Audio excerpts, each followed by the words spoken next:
Welcome to Round 4 of the Parenting Roundabout podcast for the week of June 27th. I'm Catherine Aleko, and I'm here with Terry Morrow. Hello.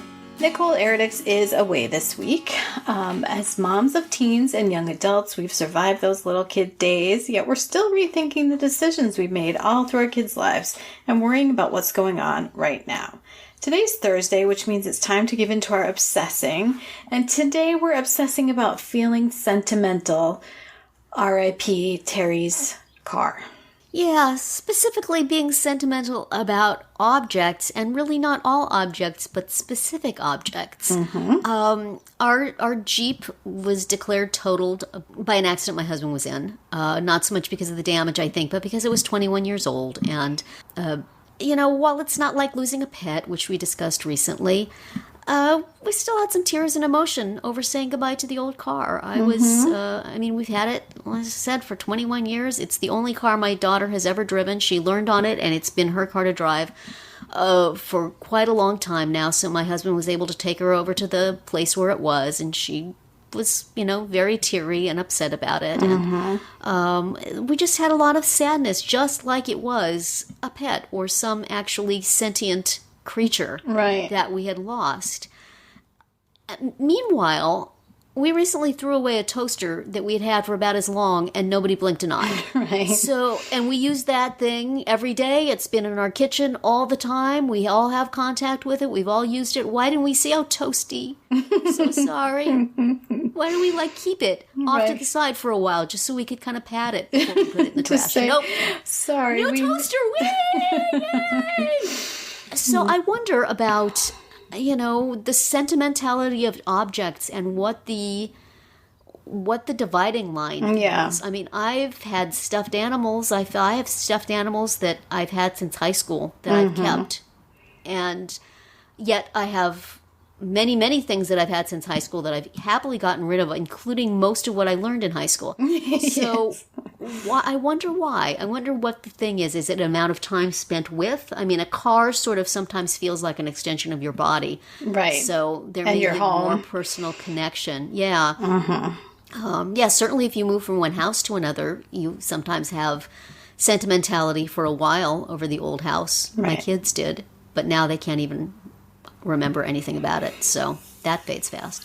Yeah. As does the car sentimentality, I guess. Have you seen this in your family too? What do you think, Catherine? Or are you guys all...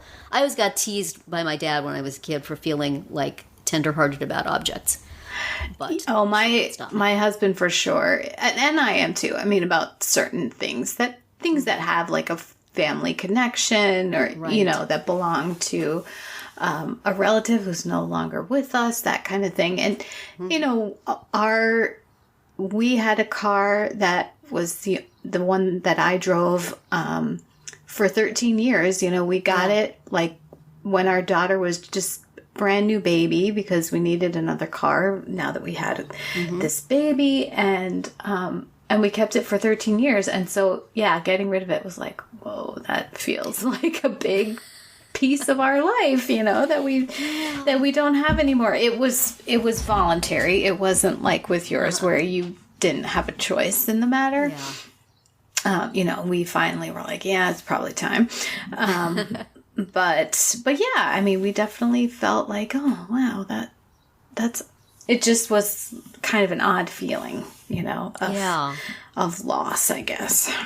Yeah, end of an era, certainly. Right, for Maybe sure. we all needed to have a photo shoot. Exactly, I was thinking that. A photo shoot with the slightly crumpled Jeep. That's right. My daughter was really sad that she hadn't thought to take a picture of it. Yeah. I think if she had, my husband would have made her put her phone away, because he is not sentimental about objects. But you say your husband is? Because I would say maybe it's a girl thing, but... No, he is. But it's about things that are connected to people. It's this typewriter belonged to his grandfather, or this he has a typewriter, he has a lighter, he has some glassware. I wish I had a typewriter.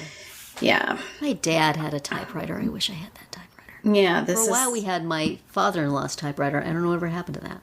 Yeah, this is a real old, ceramic-based typewriters that were weighed a ton. Yep, that's the one we have. Yeah.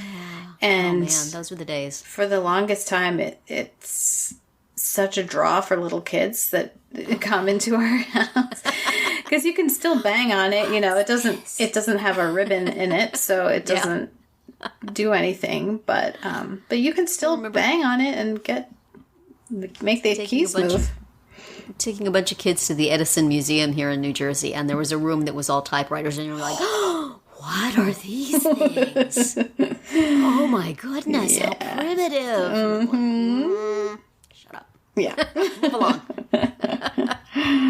Yes, for sure.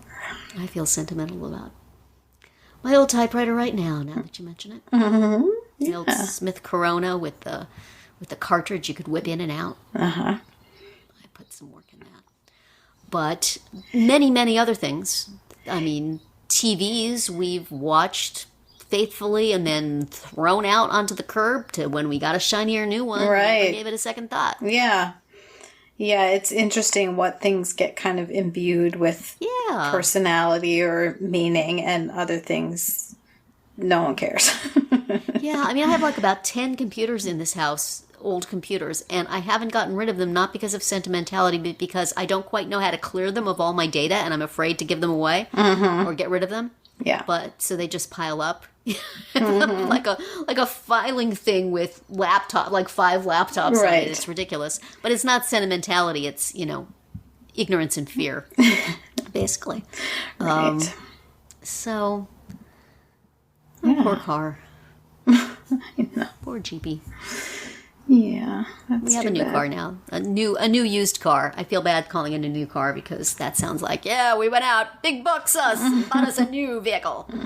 We bought us a gently used vehicle. And my daughter is enjoying having all the high-tech things that our dear old Jeep did not have. You had to settle for the radio, and the air conditioner was sometimes effective, sometimes not, and the roof was drooping down onto your head. But we loved it. Now she has Apple CarPlay and Bluetooth and a working air conditioner and all sorts of cool stuff. So possibly the memory of the dear departed Jeep will fade quickly. I mean, things change in cars so quickly, so when we went from one that was 13 years old to one that was like 2 years old, it was, wow, look at all the things this thing can do. Oh my goodness. Yeah, it's almost too much for me. It's like, you know what, I'll just keep driving our old minivan until it dies. I'm good. Yeah, There's too much stuff here for me to pay attention to. Right.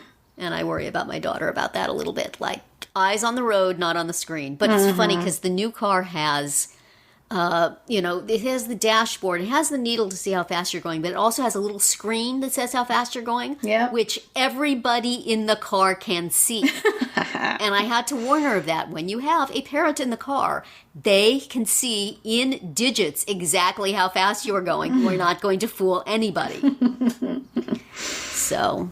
yeah, our car has that, but it's a little just for parents, I think. Our car has that, but it's not totally easy to see from. Oh no, this is big places. And white against black, so helpful for elderly eyes. Excellent. Some technician with teenage kids, slipped that in to the Chevy Trax. Thank you. But it's fun. It's fun to have something new, but. It's just I don't know. Yeah. It was just a part of your life. Yes. But then that doesn't explain the difference with the toaster, of course. It doesn't. Yeah, why don't poor old toaster. It gave us its last little warming coil. And we cruelly tossed it. Yeah. I don't know. I wonder, I would be interested to read some sort of psychiatric explanation of why we become attached to certain objects and not to others. Right. Listeners, if you have any ideas, hit us up. Or if you're looking for a subject for your master's thesis. There you go. We have given it to you. There you go. Affection for objects. Right. Check it out. Get on Google Scholar and see what there is. Yes. All right. What affection for podcasts. Yeah. Do you feel sad if a podcast you like stops broadcasting, or do you sometimes just get tired of a podcast? Not this one, of course. Right. I definitely have experienced both of those things. I am nostalgic for the early days of Pop Culture Happy Hour. It was the same 4 people every time. Yeah. And there was only 1 episode a week. Right.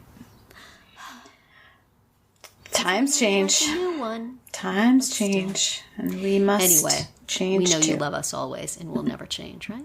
Right, listeners, right? We're still here. We're still here. Yes. Well, that's it for today's round 4. Tune in tomorrow when we'll share our roundabout roundup of things we've been using or enjoying lately that we think deserve a shout out. Find all our episodes at parentingroundabout.com and talk back in the comments there, on our Facebook page, or on Twitter, where you'll find us at Roundabout Chat.